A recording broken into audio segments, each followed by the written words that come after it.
Hello, and welcome back to another Minecraft Let's Play video with me, Elven Dragon, here on Squidcraft, Liara's patron server. So last episode we went and built up a bunch of different sugarcane type farms in the building behind me here. And as you can see, since then we have done, well, a little bit to get started on the terraforming around the area. All of the moss is in for a good chunk of this island. Several of the trees are marked out, and several of them have been started and finished. But we are starting to run low on some of our terraforming supplies, especially for our road here, and we still have quite a ways to go.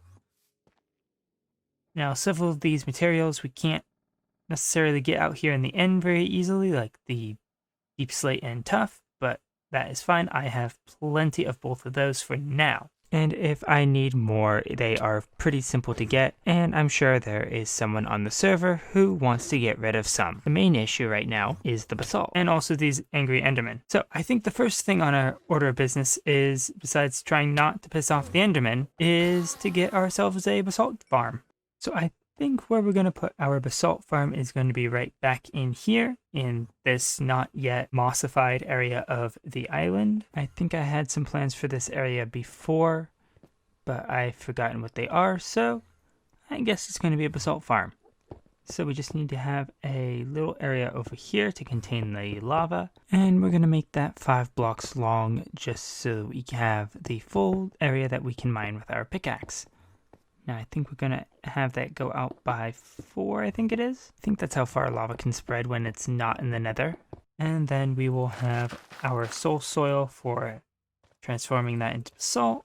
And then we'll stick the blue ice right here on the end. Now for the collection system, we're going to have to go under our soul soil. And let's just knock that out for now because that'll make setting this up easier. And as we hope this isn't a 1 block thick, nope, good. I was really worried there. I definitely haven't almost fallen into the void twice due to 1 block thick areas of the base. But we'll just have a little hopper line? I suppose we could do a hopper line. I'm going to say hopper minecart on rails, but hopper line works too. And that's just going to run all along here through this little groove and into some storage over here. It'll probably end up actually being a hopper minecart, but that is probably better, even though I'm quite sick of hearing hopper minecart sounds all through the base. Alright, so I have built up a frame to contain this, and I'm sure at least one person has noticed my mistake here. Namely, this farm as built here will not produce any basalt at all, because everything's 1 block too far. So we just need to tear all that out and move it back by a block.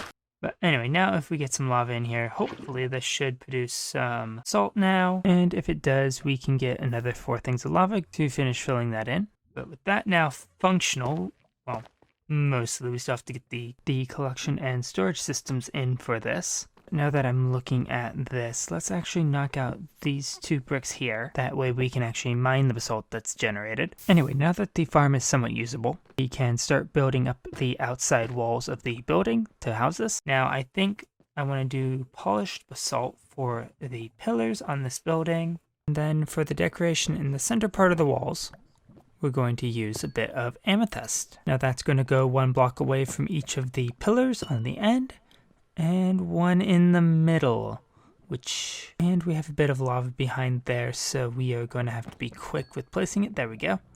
So now these are going to go up by another block, and that is about it for the main part of wall decoration. Now in front of those amethyst blocks, what we're going to do is we're going to put stairs to frame them on the top and bottom, like so, and then going to do some black stained glass panes right in front of them to kind of, hello Enderman, divide them a little bit and just add a little bit more depth to the wall. Front here we're going to leave plain, and I think that is going to be about it for the first floor of the farm. Alright, so now for the second floor, what we are going to do is we're going to come up here, and on these sides we are going to bring this up by, oh, hey, glow squid.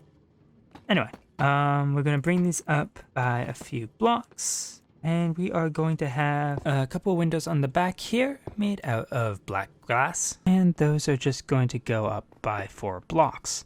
Now I'm using the black glass because it kind of blends in nicely with the deep slate while also breaking up the texture of the tiles. And we're going to repeat that on the sides in the same sort of way. So we have 1 block from the pillars, glass on either side. Now in the middle, we're also going to have a shorter window here of 2. And that is going to be centered vertically on the 2 long windows as well. So it should look pretty nice. I'm going to get this put in on the other side as well, and then I will be right back. Now on the front of the building here, we're gonna do what we've done on pretty much every other building so far, and that is to put a little stained glass mosaic thing that represents the farm inside the building. So we're gonna start out with some brown glass here on the bottom for our soil. We're gonna do a round window, so we need to build up the frame here a little bit. We're gonna put some light blue on the end for the ice. Stick more brown on top, a line of gray for our basalt, and some orange stained glass to represent the lava. And there we go. It's just a simple little basalt generator mosaic. Now all that remains is to build this up another few layers and put the roof on. And there we go. 1 building complete with roof that I apparently forgot to put the stair on the other side there. Oh well. But I have also decided to swap out the lever here for a pressure plate so that the minecart stops when we aren't using it, which should cut down on the noise. And this thing works pretty well. I think I pick up more of it than the minecart, but that's fine. I can always just toss it into the hopper when I collect the stuff that gets stuck on top, because as far as I know, there's no way to stop that from happening. And it will do the rest. Now the next thing that we need is all the way on the other end of the island. I have a space marked out for a sea pickle farm. Now I don't really need a sea pickle farm per se, but I decided I might as well build one. That way we have them and we can put them in the lakes. So I'm going to go figure out where I stored all the materials I need for this in my massive shulker island, and then I will be right back. Alright, so I've gotten everything that we are going to need for this, so let's start out by marking out the area that we need to put the corals into. So I've got 3 by 4, because that's how many corals I have. And oh wait, that actually needs to go down another block there, because that's where the dispenser needs to go. This is the layer of the corals, because if we put the coral just in there, the ones on the sides are going to die now because pistons break the water when they get pushed in there. Just fine. That should also give us a infinite water source for when we have to fill up the rest of it, and that way we don't have to walk all the way to the nearest completed river. So now with the water fully in, we can fill in the corals and apparently misplaced one of them. Anyway, we are going to leave the front open because that will allow us to get water to fill up the rest of this, because we still need 1 more block. Now I want to get a bit more of the back in before we get the water finished, or at least close off this water. So we need dispenser, pistons along the side, not in the middle.